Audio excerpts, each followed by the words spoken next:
عبداللہ بن عمر اور عبید اللہ بن عمر بصرہ سے گزر رہے تھے ایک جنگ سے واپسی پر، تو حاکم بصرہ نے آپ کو کچھ پیسے دیے کہ یہ مال غنیمت میں جا کے جمع کروا دینا،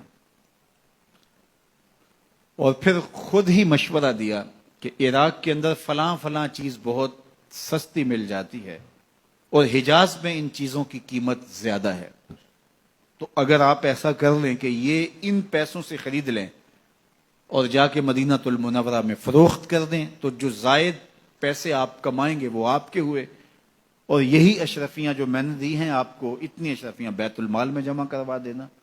تم نے محنت کی ہوگی، تجارت کی ہوگی، تو جتنے بچیں گے وہ آپ کے ہوں گے۔ تو انہوں نے کہا بہت اچھا، وہاں سے مال خرید لیا، مدینہ المنورہ میں آ کے بیچ دیا۔ جتنی اشرفیاں انہوں نے وہاں سے دی تھی بیت المال کے لیے، اتنی بیت المال میں جمع کروا دی۔ حضرت عمر رضی اللہ تعالیٰ عنہ کو پتہ چلا، بیٹوں کو بلایا، کہا کہ سنا ہے تم نے کوئی کمائی کی ہے؟ کہا جی ہم نے تو تجارت کی اور جو مال لیا تھا اتنا مال بیت المال میں جمع کروایا ہے۔ کہا تم بیت المال کے پیسوں پر کمائی کی ہے، وہ پیسے بھی تمہیں بیت المال میں جمع کروانے پڑیں گے۔ یہ عمر ہیں رضی اللہ تعالیٰ عنہ۔ رومی شہنشاہ کی بیوی سلام بھیجتی ہے حضرت عمر رضی اللہ تعالیٰ عنہ کی اہلیہ کو، تو وہ 1 دینار ادھار لے کر کے اس کا عطر خریدتی ہیں اور شیشیوں میں ڈال کر کے ان کو بھیجتی ہیں کہ چلو ایک رواداری کا اچھا ثبوت فراہم کیا جائے۔ تو وہ واپسی پر انہی شیشیوں کے اندر قیمتی موتی بھر کے بیچتی ہیں، جواہرات بھر کے بیچتی ہیں۔ حضرت عمر رضی اللہ تعالیٰ عنہ فرماتے ہیں لاؤ یہ سارے جواہرات، سب کو فروخت کرتے ہیں، 1 دینار اس کو دیتے ہیں، باقی بیت المال میں جمع کر دیتے ہیں۔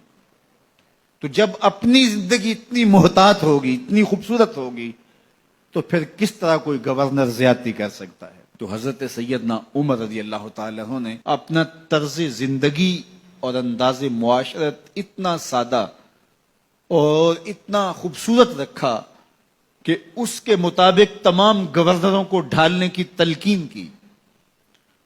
آپ جب بھی کسی شخص کو بطور گورنر اس کا تعین کرتے تو اس کو یہ نصیحتیں کرتے، ایک ترکی گھوڑے پہ سوار نہیں ہوں گے، باریک کپڑا نہیں پہنیں گے، اور انچنے آٹے کی روٹی کھائیں گے، مکان کا دروازہ نہیں لگائیں گے، کوئی حاجب نہیں رکھیں گے، چوکیدار نہیں رکھیں گے، بواب نہیں رکھیں گے، جو تمہارے تک پہنچنا چاہے ڈائریکٹ پہنچ جائے۔ اللہ اکبر۔ اور پھر جب کسی کو متعین کیا جاتا اس کی جائیدادیں لکھ لی جاتی ہیں کہ اس کے پاس کتنی جائیداد ہے، وہ حساب اپنے پاس رکھتے، اور جب وہ معزول ہوتا یا اس کا وقت ختم ہوتا تو آپ دیکھتے کہ اب اس کے پاس جائیداد کتنی ہے۔ اگر وہ جو پہلے آپ نے اپنے پاس ریکارڈ رکھا ہوتا اس سے جائیداد اس کی زیادہ ہوتی تو حضرت عمر بقیہ جائیداد بیت المال میں جمع کرتے۔ اللہ اکبر۔ اور یہ کیسے تھا؟ گورنر بول نہیں سکتا تھا، اس لیے کہ حضرت عمر کی اپنی بود و باش بھی اسی طرح کی تھی، اپنا طرز زندگی بھی اسی طرح کا تھا۔ مال غنیمت میں بہت ساری چادریں آتی ہیں جو سب کو تقسیم کر دی جاتی ہیں۔ خطبہ جمعہ دینے کے لیے آئے تو ایک شخص کھڑا ہو گیا، عمر خطبہ بعد میں سنیں گے، پہلے یہ بتائیں کہ یہ جو تم نے قمیض پہنی ہے یہ کہاں سے آئی؟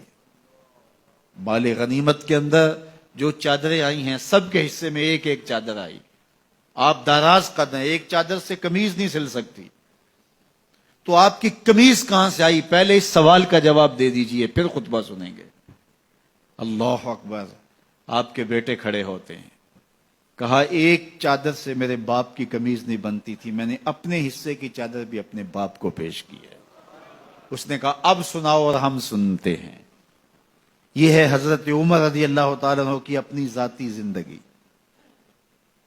ایاز بن غنم کے بارے میں یہ پتا چلتا ہے کہ وہ موٹے کپڑے نہیں باریک کپڑے پہنتا ہے۔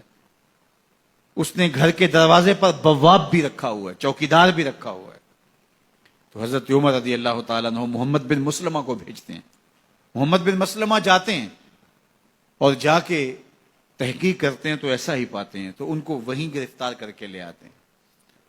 اور حضرت عمر کے دربار میں پیش کیا جاتا ہے، چھڑی اس کے ہاتھ میں دے کر فرماتے ہیں جاؤ تم بکریاں چرایا کرو، تم گورنری کے لائق نہیں ہو۔ ایک گورنر کو بکریاں چرانے پہ لگا دیتے ہیں اس لیے کہ تم نے ان اصولوں سے، ان ضابطوں سے انحراف کیا ہے جو ایک سلطنت کے ذمہ دار کے لیے لازم اور ضروری ہیں۔ دور موجود کے حکمرانوں کو، چاہے وہ عرب کے حکمران ہوں چاہے وہ عجم کے حکمران ہوں، اگر وہ